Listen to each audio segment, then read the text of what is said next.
It's a story that began well before dawn in the middle of the lagoon. Huddled one against another, gathered as if they had slept together, primitive wooden boats. And men who dive, and dive again.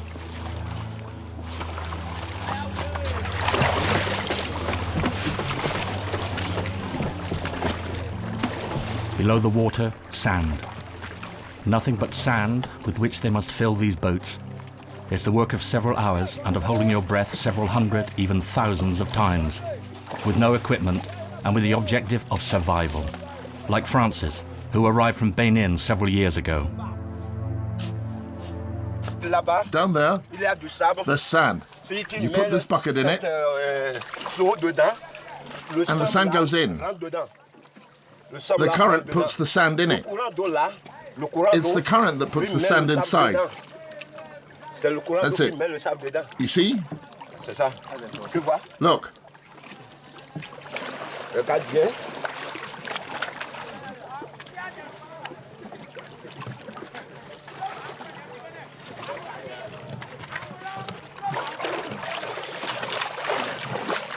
Look.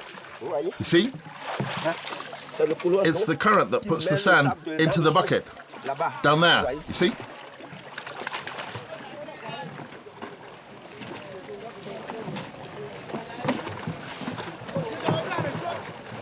And how deep is it here?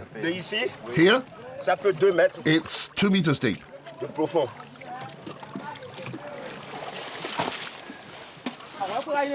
How much time does it take to fill the boat?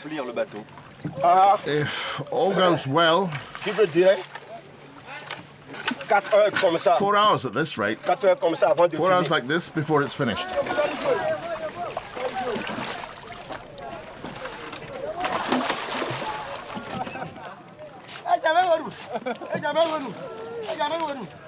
C'est très difficile. It's very difficult. Très difficile. Very, very difficult. C'est très difficile. It's very difficult. Why? Because of the breathing?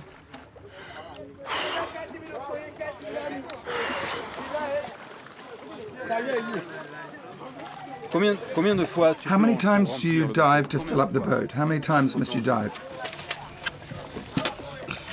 How many? 300. 300. C'est 300. I'm telling you the truth. J'ai dit la vérité. 300. 300. 300.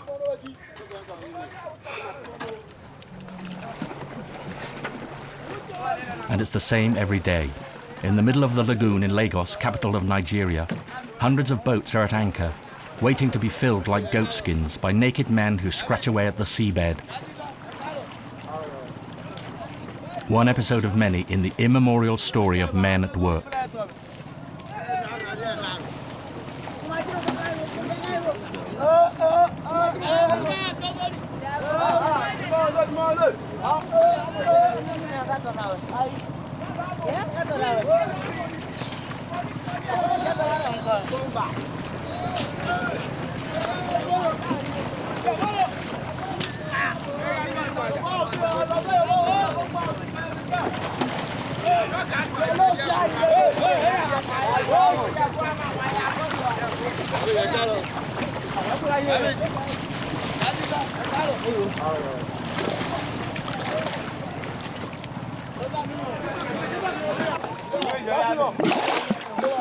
These men are 17, 25, sometimes only 12 or 13. They come from the four corners of Nigeria and the neighboring countries, and they won't make old bones. At depth, the water is cold, and nobody can endure it for long. Every morning, a woman comes by in her canoe, selling a hot meal for a few coins. A Mami Wata, who watches over them.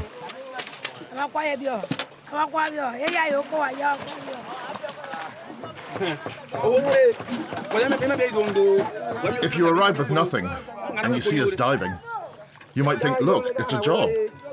I could maybe make some money doing that. But you know, it's not a job. It's like punishment on earth. Okay, can I get on now?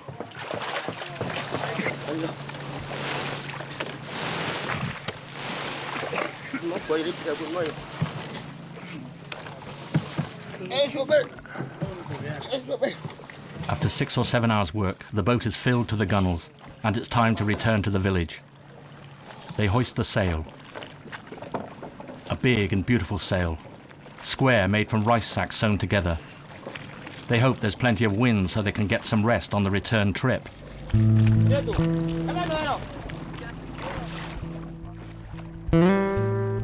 A sail and boats that you wonder, are they real? They appear to come from furthest antiquity, from man's first moments on the water. It's a story that is as beautiful and cruel as a myth.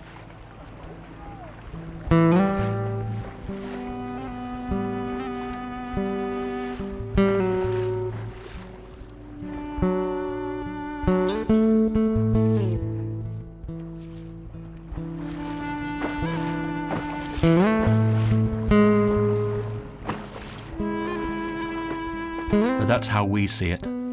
After a night of snatching sand from the bottom of the sea, the sailors aren't watching each other or admiring each other's seamanship. They just want to get home.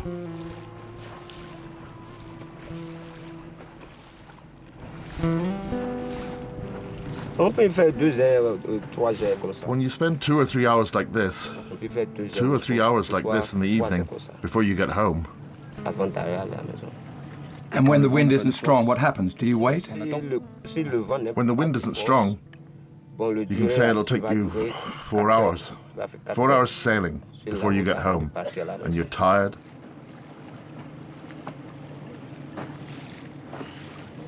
I'm giving up. You're giving up? I'm looking for a different job now. I've had enough of this job. But why? Because I've got nothing. It's too hard. It's just too hard.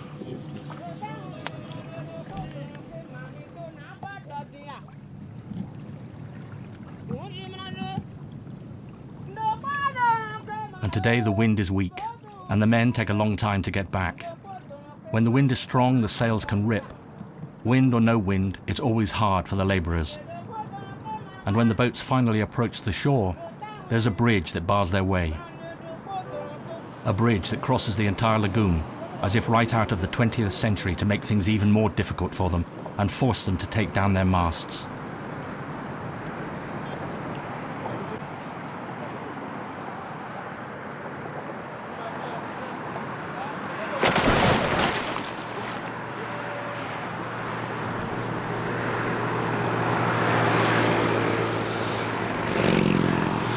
Above, a bypass that links the airport to the capital. Below, boats from the Iliad and the Odyssey that finish their voyage pushed along by long poles.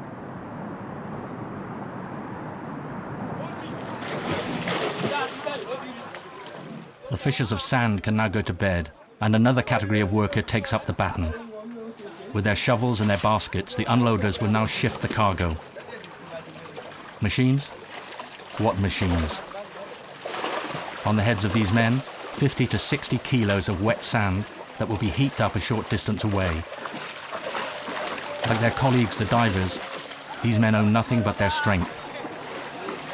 The boats belong to owners, and this neighborhood at the water's edge, like each of the neighborhoods around the lagoon, has specialized. Over there, it's fish or wood, but here in Bariga, it's sand. Mountains of sand, gathered kilo by kilo, almost grain by grain, by men with weary lungs. And yet the owners are for the most part women. In Bariga, women run the economy, rent out the boats, the trucks, supervise the comings and the goings and the cargoes. Pauline started out in the business several years ago. She's a determined and ambitious company boss. If you want to make it in Nigeria, you can't hang around, says Pauline. I'm a woman who knows what she wants. Sand is a job like any other. Hey, others load. I'm sharp. Load. Go, let's see. This is where my sand is. This is my portion. Everybody has his own portion. This is my portion. So they bring it here and offload it here. This is a week for one boat. This is a week load. Every day they come, we pack it, they offload it here. So this is the quantity of 1 week. So you can see, but we have different, they normally bring us different texture. Some, they have so many skills in it, but some very few skill. But the engineers, they prefer the one that doesn't have that much skill. You have to go into the water, so that times, if there is any need for you to go into the boat to see if there is any problem.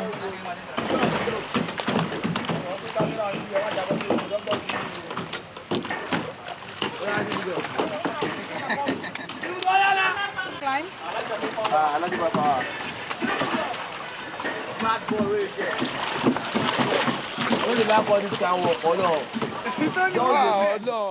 How many boats you have you following?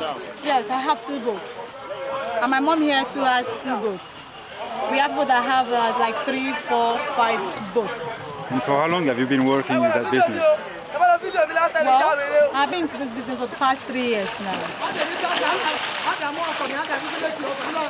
There are a lot of women involved in the sand business.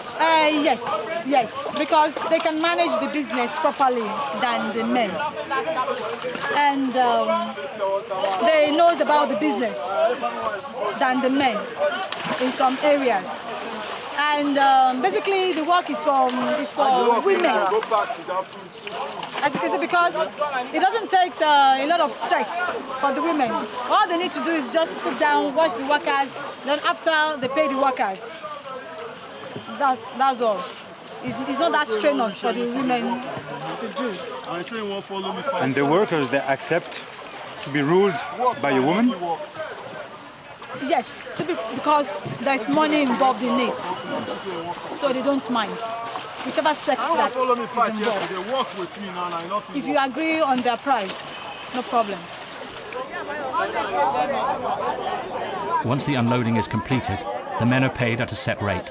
So much for the boat. A little small change each day for food and lodging, the rest at the end of the week. The owner doesn't pay the sailors directly, or the porters, but works via their superior, the team boss, who takes his commission on the way. Then the bosses of each boat, who also take their share. It's a business that's highly organized, highly hierarchical. So we're not paying for basket, we are paying for each boat like this. If they jack this boat, so it depends on distance.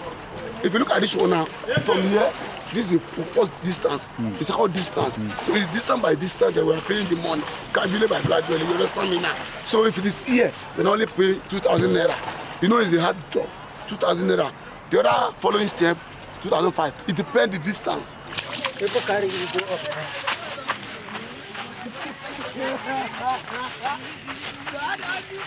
Yes, yes.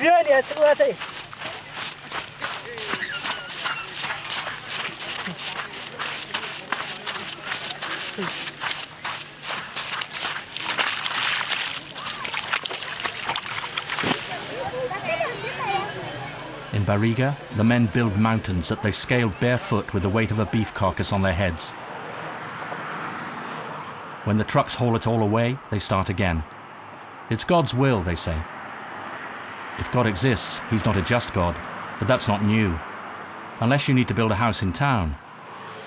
Because the sand from the lagoon will end up as blocks, rendering concrete for the many building sites, both little and large, in the capital.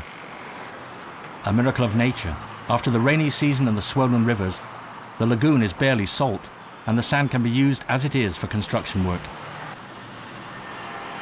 I don't think they realize how tough it is. They don't, because them is when they get to where they want to buy their material, the sand. But as soon as they are getting it, as far as they are getting it, they pay and buy and go to start building their houses. They don't know how stressful, how strenuous it is to get the sand. With 25 million inhabitants and a massive and regular exodus from the countryside, Lagos is the second most densely populated city on the African continent. The thirst for raw materials is unquenchable, And in the cars that glide above the lagoon, they have other fish to fry than the working conditions of the fishermen in shorts down below. Back to Bariga, where every Monday morning, the various proprietors, managers, ship owners or bosses meet to discuss the price of sand. A meeting where decisions are taken, positions adopted, and a price set.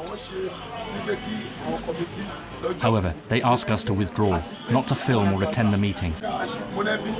As with the board of a major corporation, secret decisions are made here that will affect the life of the community.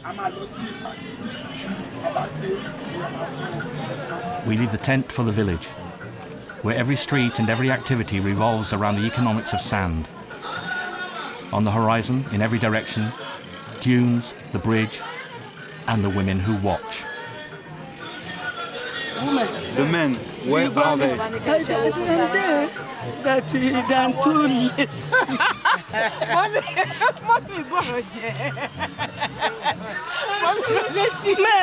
too lazy.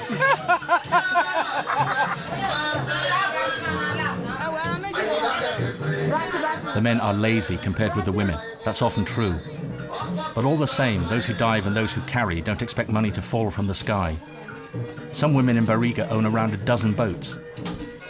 The older ones, who started up more than 30 or 40 years ago when there was nothing on the site of the village but water, swamps and mosquitoes. That was even before the bridge. The very floor of the village was also brought in bucket by bucket, basket by basket. The arrival of woven plastic sacks from China was the death knell for canvas sails, heavier, more expensive. And in the backyards and the workshops, seamstresses became experts in the production and repairing of such sails.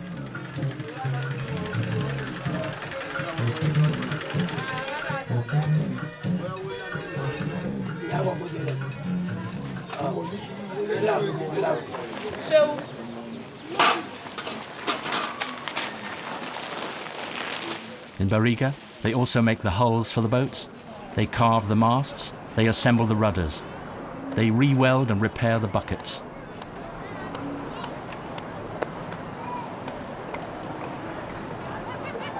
Amid the dunes, between the village and the lagoon, the workers never stop. But as everywhere else in the world, their dreams keep them going. And what is your future? What do you expect one day? To have other boats or?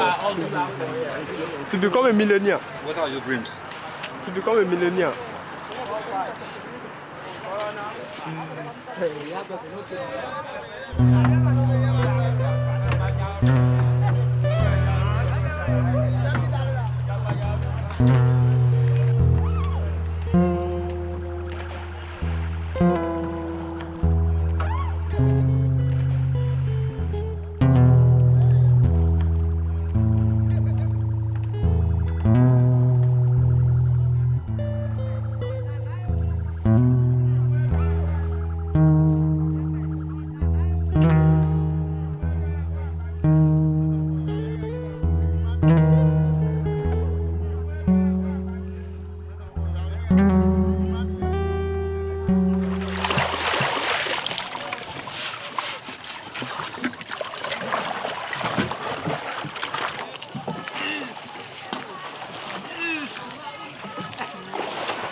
So,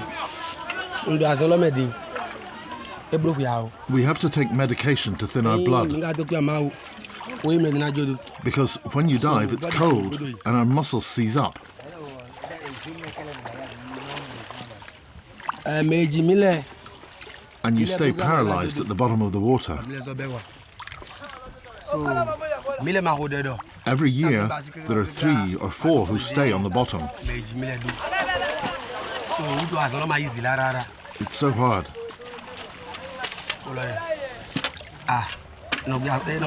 You can't possibly imagine.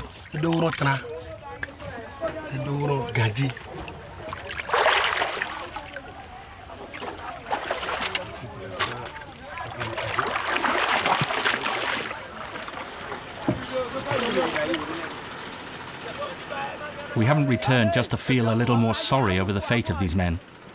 because the story takes a new twist. At the very place where the sailboats left from the previous day, another group of boats arrives, belonging to another village. They decided a few years ago to be towed home by a powered boat. The boats attach themselves to each other with hooks and start the journey back home like a procession headed by a plume of smoke.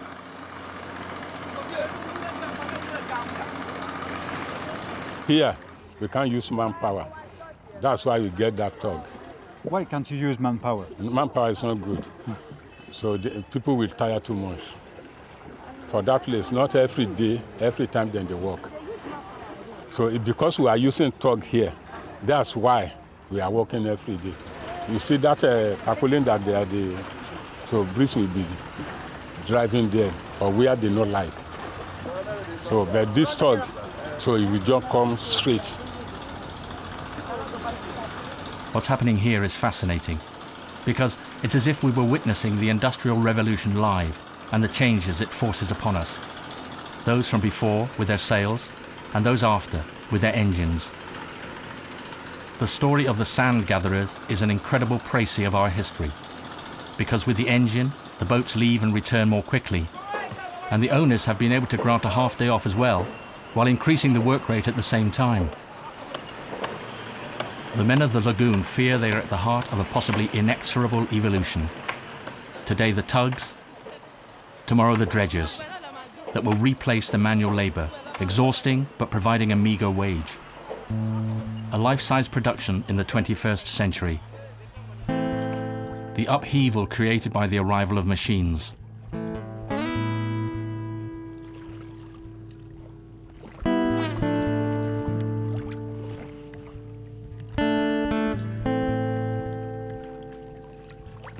Almost everywhere in the world, working sailboats have disappeared. It was harsh. It was inhumane, but of an incredible beauty that we will never see again.